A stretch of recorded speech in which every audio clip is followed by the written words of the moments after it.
Guys दसैँको happy birthday to you. तो चलो सुरु करते हैं ल। हेलो इष्ट मित्रहरू, स्वागत, एकदम धेरै स्वागत छ तपाईँहरूलाई मेरो नयाँ ब्लगमा है। धेरै समयपछि, हाम्रो धेरै टाइमपछि आज फेरि ब्लग बनाउने एउटा मौका जोडेकोले गर्दाखेरि आइएम स्टार्टिङ। यता चाहिँ मेरो भाइ छ, तेरो परिचय दे त भाइ, परिचय दे तेरो। नमस्कार। अनि गाइस कि हामी चाहिँ खासमा घर हिँडेको हो गाउँतिर। अहिले चाहिँ उदयपुर जिल्ला चौदण्डीगढी नगरपालिका बेल्टार भन्ने ठाउँमा हामी यसरी भौतारेर हेरिरहेको अवस्था छ हाम्रो।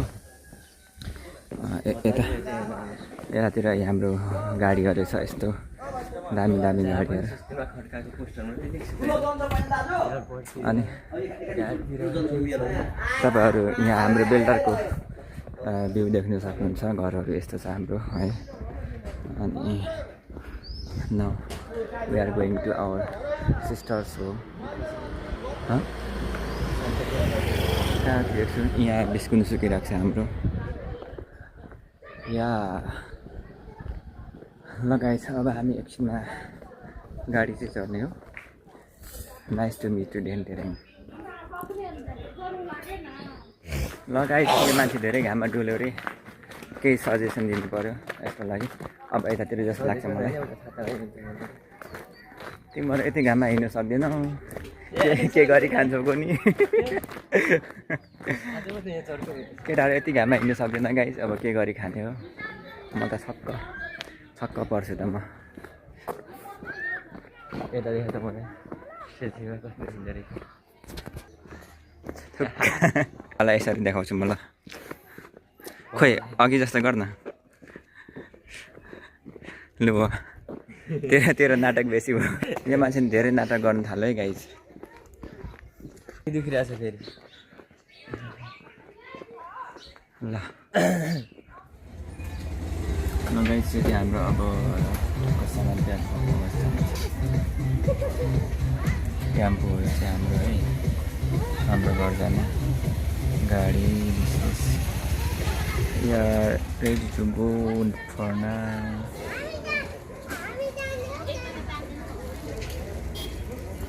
वेट फर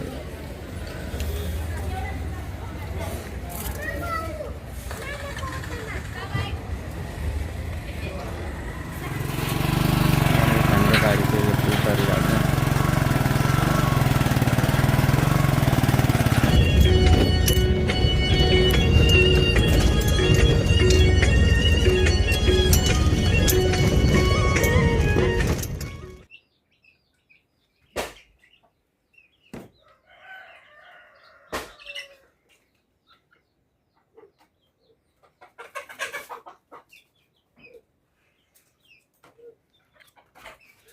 इष्ट मित्रहरू हेलो, के छ त गाइज।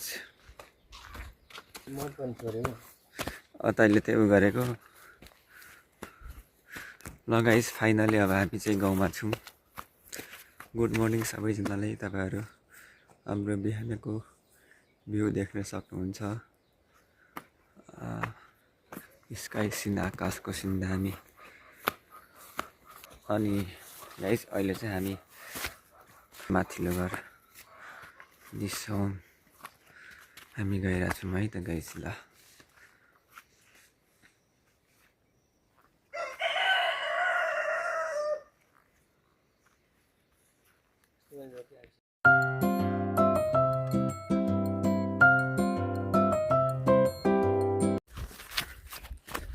गाइस म चाहिँ अब गइरहेको छु मेरो घरतिर।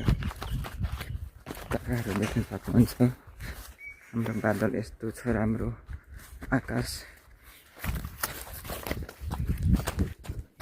हाम्रो सरले भाडा माझ्दै हुनुहुन्छ। के छ त सरको खबर? ठिक छ। ल भाडा माझ्दै गर, म यता गएर आउँछु। पका न ल गाइस। यस्तै छ है हाम्रो गाउँघरको जिन्दगी। अब टकसँग यताउति कामहरू, यता फुल And here red rose. ल गाइजहरू म चाहिँ अब यहाँ काँक्रा छ अरे काँक्रा टिप्नु जाँदैछु है त आई विल सो यु कस्तो छ भन्ने कुरा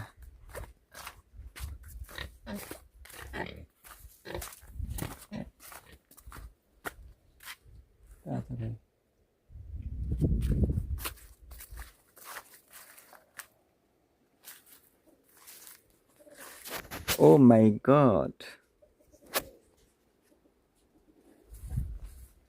यहाँ रहेछ नि त गाइस काँक्रा अब यसलाई टिप्नु पर्यो राम्रो काँक्रा चाहिँ यस्तो छ गाइस डल्लो खालको परेछ केही छैन यो एकदम मिठो हुन्छ काँक्रा आयो मनमै नसकिने बुझ्नु अब गाइस जाडसँग खाने है कोदोको जाडोसँग काँक्रा टक्क लगाएर खाइदिने ल लिनुहोस् सर हजुरलाई नबनाएको तैँले कत्रो पुन्टे पोखरा छेउ होइन